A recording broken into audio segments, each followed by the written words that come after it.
almost half million na scooter, classic bike or classic look, ganito ang makukuha nyo. Sa tingin nyo worth it ba?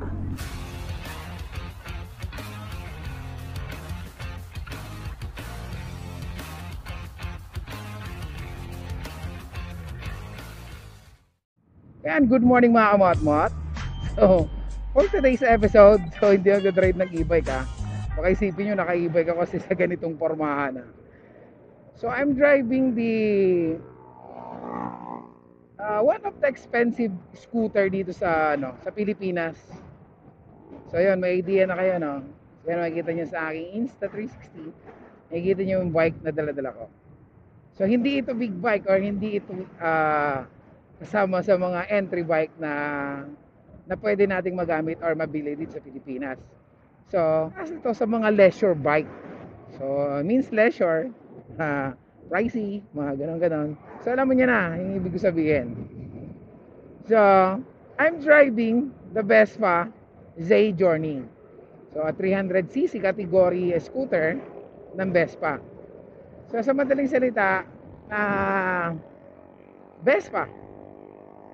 So, pag sinabi nating Vespa, alam agad natin na 1, Italian bike. Then 2, medyo pricey. So, sa tingin ko, talagang totoo yun. Kasi, this bike is worth of 442,000 pesos. Ngayon. And this is the 2024 model ng Vespa Z Journey. So, saan nga pa nagmula yung Z Journey na yan? Salitang Z Journey. O Z Journey means 6. So 6, Z. Sa Italy, it's a word 6 or number 6. So 6. So tinawag tong Z Journey kasi yun, journey. Journey means journey. So ginamit tong bike na to in a 6 days in a row na parang endurance sa Italy noong 1951. Then nagkaroon siya ng maraming multiple award sa Italy. So yun yung nito, yung history ng pangalan niya. So Z Journey. So 6, okay. So yan ang may bibigay kong details sa inyo from the word or the name na Journey. Or kung babasahin mo kasi siya, Giorni. Pero yun siguro yung pronunciation, Journey.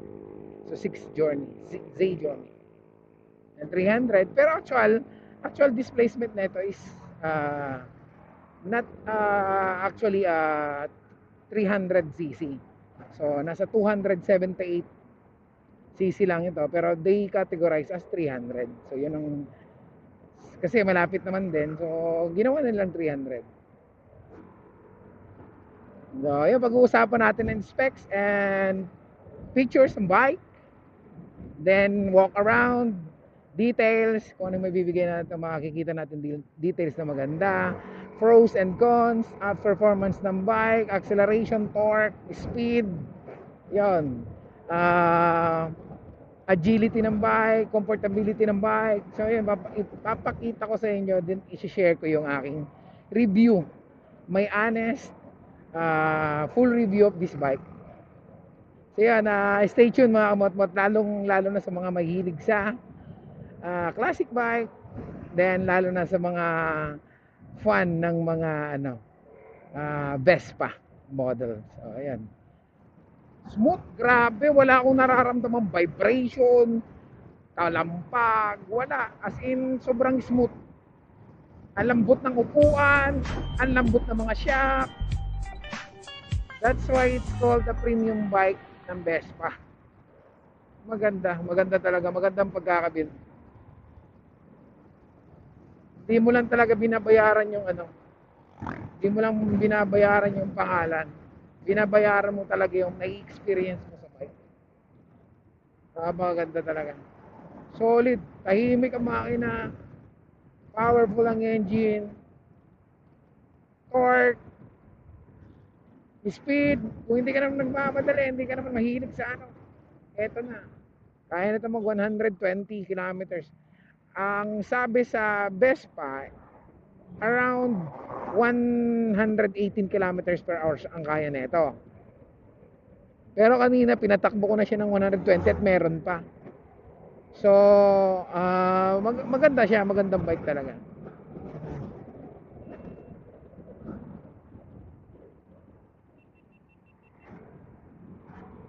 Magandang bike, hindi ka mabibitin. So, mag-enjoy ka rito pag umabot ka na ng 50 kilometers pataas. Pero pag medyo starting ng RPM niya, or starting pa lang ng takbo mo, medyo makupad siya. Pag umalo na siya ng 40, 50, doon mo na mararamdaman yung power ng engine niya talaga. Talagang may kick na. Talagang merong sipa na pa. Na parang, ay, eto na ang makina ko. Tikman mo, parang ganon. So I love it. I love the bike. I love the design. I love uh, the performance of the bike. Goods. Gusto ko talaga. Okay, mga kamot-mot. So, try natin to sa mga twisty, sa mga steep road, sa mga iksing kurbada rin sa Kibyang kung gaano siya kaganda or gaano ka stable ng bike, yung agility ng bike. Tingnan natin. Yun. Nakakabitin lang para ka mabibitin. Pero once na mag-kick na siya yung mga around 50 km per hour. So doon mo na mapapansin na yung makina niya lumalakas yung torque tapos yung power ng bike lumalabas na. So parang doon mo mararamdaman. Pero in the starting na RPM niya, hindi ganoon ka-torquey or hindi ganoon lumalabas. So pagdating na sa mga sa around 50 kilometer per hour, yon doon na siya lumalabas. So hindi ko lang kasi masabi kung ilang RPM kasi wala siyang RPM or reading nito. Kaya yon maganda. So sa twist, ayos. Slim yung bike. Ang hindi ko lang gusto yung braking. So medyo mahina yung preno sa likod. Hindi mo siya maasahan. Pero yung front, ayos. Then yung tawag nito, yung location ng brake, yun, ipapakita ko sa inyo, ano siya opposite siya rito ng ng mga Japanese bike. So baligtad yung braking niya. So sa Japanese bike, nandito yung front brake. And sa Italian bike, nandito yung front brake. So magkabaliktad. So disadvantage, pagka nasanay ka sa Japanese bike, so magugulat ka pag nagpreno ka. Kasi ang preno mo pala rito sa likod. Usually yung Japanese nasa harap. Ang advantage naman, maganda sa mga likuan kasi while naka-throttle ka, pwede ka mamreno ng preno sa harap. So mas madali. So pag nag-throttle ka, pag release mo, pwede ka mamreno ng front brake. So yan ang advantage. So ang disadvantage pag hindi ka sanay. Pero same lang naman ang principle nun eh. Pag magbe-brake ka, so harapan, twisties, harapan. Hindi ka pwedeng mamreno sa likod kasi mag-overshoot ka or mag-slide yung bike mo. So front brake naman talagang ginagamit. Pero yun lang, ang location lang kung saan mo siya pipisilin. Kasi nga magkasaliwa or opposite yung location ng preno ng Vespa compared sa mga Japanese bike na nagagamit natin dito sa Pilipinas. No, pero yun, maganda. Yun, sinabi ko around 4 or 40 or 50 kilometer per hour. So, dun ko na mararamdaman yung power ng bike. Yan. Pero sa twisties maganda, stable naman yung bike. Kaso lang may nararamdaman ako pagdating sa pag ganito, pag mag-lean ako ng from right, so okay yung okay yung lean ko. Pero pag nag-lean ako papuntang left, pag ganito, so may nararamdaman akong parang naglalarong ganon. So parang gumaganon-ganon siya. Dahil sa yung shock niya sa front is only a single shock. So ipapakita ko sa inyo mamaya kung ano yung tsura niya. Kaya siguro doon ko na-experience yung ganon na pag lumiko akong ganon Yan, no, ganyan, no, steady, naka-steady siya, stable naman yung lean ko. Pag gumanito ako ng lean, so ayan, nararamdaman ko yung gumaganon. Pero hindi naman sobrang bounce. So meron talaga siya at meron. So ayan. 'Di ba? Nakaka-enjoy. Ayan. So ang ano lang nito, yung additional info ko lang or additional info ko sa inyo. Huwag lang masyadong ilin kasi yung ano niya, yung leaning angle niya hindi ganoon kalaki. So pwede kang ma-slide anytime na mag-lean ka ng sobrang lean. So dapat controlled mo yung lean mo kasi medyo delikado siya eh.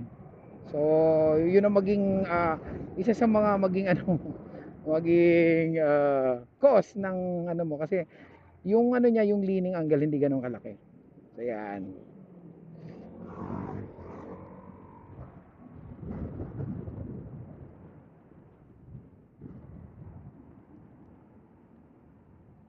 Uy, nag-jump ka kuya.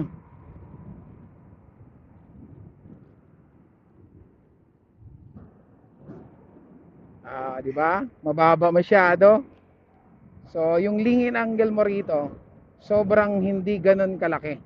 Kaya ingat ka talaga. Pero yung tires maganda, makapit. Wala akong naramdamang slide. So, para sa akin, goods. This is good. Pero yung ano, yung braking system, front brake, goods. Sa likod, goods. So maganda siya. So sabi mo maganda ano siya so masasabi mong komportable siyang gamitin. Yung sitting position ko, yung maneuver ko sa bike, yung ano, so ito dito lang ako naka-drive ng scooter na sobrang lapad. Malapad masyado yung manibela. So try natin i-stretch ng konti.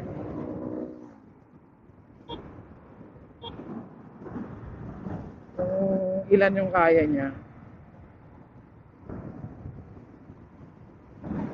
So yun, kaya niya 120 na yung tinatakbo ko. Maganda to.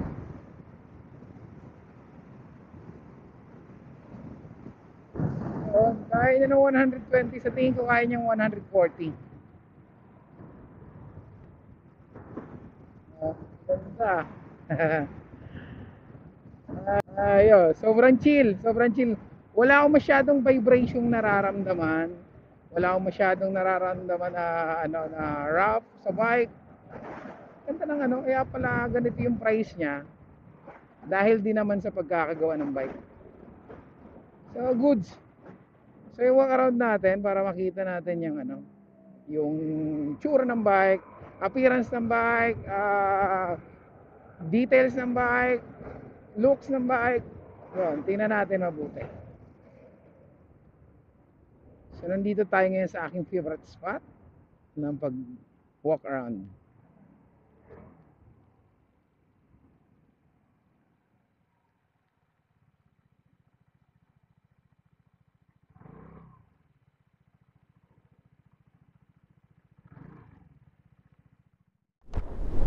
So ayan mga kamatmat, so there you go. This is the Vespa Say Journey 2024 second edition model. Yan, di ba?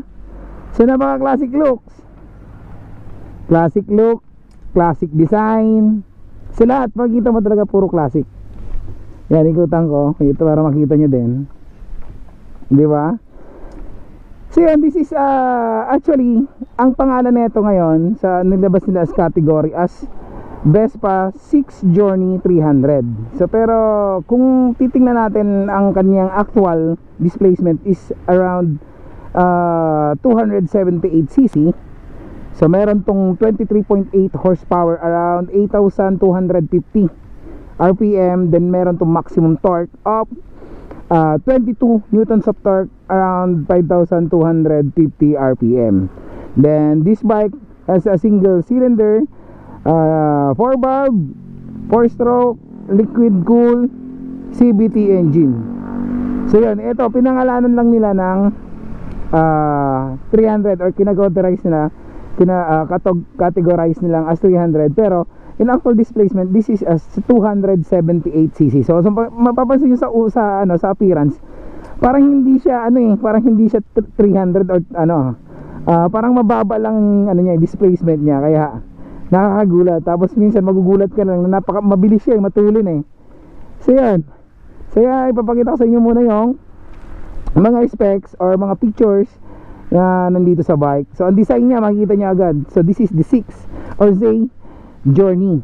Yan. So ayun, bigyan ko lang kayo ng konting intro ng bike. So pinangalanan to ng 6 Journey dahil sa ito kinocompete nila dun sa Italy ng off-road. Yun, off-road competition. So 6 days na kinompete nila tong bike. Then ito yung the most nung 1951 nagkaroon ng multiple award. Hakot award to nung taong 1951 sa Italy. So famous famous competition sa Italy na sinalihan nitong Vespa. Yan. So makikita natin hindi nila inalis yung design na 6 na magdi-define sa bike. Ito yung mga nagustuhan ko dito sa bike na to. Unang-una yung upuan. Sobrang slick tire. So hindi ako dumudulas. Kung saan ako umupo, doon pa rin. Mamreno ako, pababa, paakyat, hindi ako gumagalaw. So anti-slick seat. So maganda to. So gusto ko yan. Tapos yung harapan, yung legroom, sobrang lapad. Pwede ka maglagay ng gym bag mo, kung ano man. So sobrang lapad, hindi tulad ng nadadrive ko or nagagamit ko na scooter na madalas is sobrang liit ng legroom. So yun, isa yun sa mga nagustuhan ko sa bike. The design, the colorway, syempre design, classic. Yan, pasok naman, sobrang classic talaga. Kahit dito titingnan mo, sobrang classic. Yung headlight, dito nakalagay sa fender. Ayan, eto talagang talagang classic. So doon mo talaga agad masasabi na pag sinabing scooter, papasok agad sa isip mo Vespa pag nasa Italy ka. Pag sinabi mo namang Italy, papasok naman sa isip mo yung Vespa. So ito yon. So napakaganda yung side mirror, naka chrome, tapos rounded type. Then this one, the grab bar, chrome. Yung lapad neto, maganda siya, yung design talaga perfect para sa akin as an Italian or as a classic bike. Ito rounded chrome. Yung handlebar niya, yun malapad. Yung leverage, magandang galaw. Yung design ng panel rounded, naka analog lahat. Yung ito meron ka lang ritong detail sa oras, yung naka digital 7 segment. Pero the rest, it's all classic. So napakaganda ng bike. Gusto kong kulay, wala akong masabi. Sa performance, gustong gusto ko yung performance niya. Once na tumakbo ka ng around 40 to 50 km per hour, doon mo na mararamdaman yung boost ng speed niya. Sobrang parang nagkakaroon siya ng sonic na ganon. Parang doon na lumalabas yung nung makina, yung potential ng ng engine niya. Doon na siya doon mo na mararamdaman yung niya, yung sibat kasi na tinatawag. Doon ko na nararamdaman around 40 to 50. Doon na siya mag-engage yung niya, engine niya. So yan, gusto ko yun lang yung pag lumilo ko kanina, sinabi ko na parang nagchat-chat pag nakalina ko ng left kasi dahil sa sa single. Ito, tingnan nyo ito mga mat-mat. So naka-single shock sa harap. Naka-single shock, ayan. So pagka naglin ako ng left, siguro dahil naglalaro siya ng ganon, so nararamdaman ko mga ganon ako. So pero nakakapanibago. Pero smooth naman yung hindi naman yung sobrang bouncy, pero nararamdaman pa rin naglalaro yung manabela mo. So ayun, hindi naman cons, hindi naman nakakagulat lang kasi meron siyang ganon na sobrang lambot kasi naka-single pala siya. May papansin niyo rito, walang nakakabit. This one is also ABS, both front and rear. So ayun, meron din tong 120 by 70 by 12 na tire diameter sa front. Then meron din sa likod 130 by 70 by 12 na tire diameter sa likod. So yun, all classic. So let me share my experience, pros and cons ng bike. So ayun, nag-enjoy ako. Una-una, pros, nag-enjoy ako. Ramdam ko yung power ng bike. Sobrang lambot ng shock, malambot, magalaw lahat. Hindi ako makapaniwala na ganun ka, ano pala to, ka stable, ganun ka kadurag, parang ano, agile ng bike, mabilis siyang iliko, hindi naman ganun kabigat. Sobrang ano, yung in-expect ko sa bike na lampasan niya. So yun ang pros ko, makina, design, looks, okay ako. Sa aking cons, unang-una yung itong handle. So yung handle kasi is hindi siya ganun ka ano, kaliit. Sobrang lapad niya, sobrang laki. So ang bilis mong mangalay yung ano mo, yung kamay mo. So yun lang yung ano, medyo naging con sa akin. Then also yung kung itong bike is designed for may filion, ayun, hindi talaga mag-enjoy ang mga filion dito or mga OBR natin or mga back ride natin kasi the design of this seat. Pag umupo siya rito, actually may kasama ko dapat si Queen. Kaso lang ang nangyari, hindi na siya makaupo ng ayos dahil dumudulas siya. So kung ito ay design for ride, a pillion, for a pillion, so sa tingin ko hindi siya ganun kaganda para sa ganito. Kasi yung design niya, yan nga, ito, dumudulas. Yun, the rest, it's good. And also yung price, syempre, this is Italian bike Vespa, worth of 442,000 pesos. So sa inyo mga kamot-mot, almost 500,000 na scooter, classic bike or classic look, ganito ang makukuha nyo. Sa tingin nyo worth it ba? Or masyado siyang pricing para sa ganitong scooter bike? So this leisure bike, sa tingin nyo mga kamot-mot. So ako, kung ano, medyo, para sa akin, honest ko, para sa akin medyo pricey. Kasi ano, half million na siya, almost half M na siya, tapos medyo mataas para sa akin. Yun ang ano ko, yun ang opinion ko. Pero kung ikaw naman ay sobra yung pera, mayaman ka, so sa tingin ko can afford ka na ito, dream bike mo to. Sa tingin ko yung price niya sulit naman din sa performance niya, sa looks niya, sa design ng bike, yan, sa pangalan ng bike. So sa tingin ko, ano naman, makatarungan naman yung price niya kung ikaw ay hindi ka nagko-consider ng budget. So pero kung budget wise, so I think hindi mo siya ma-appreciate.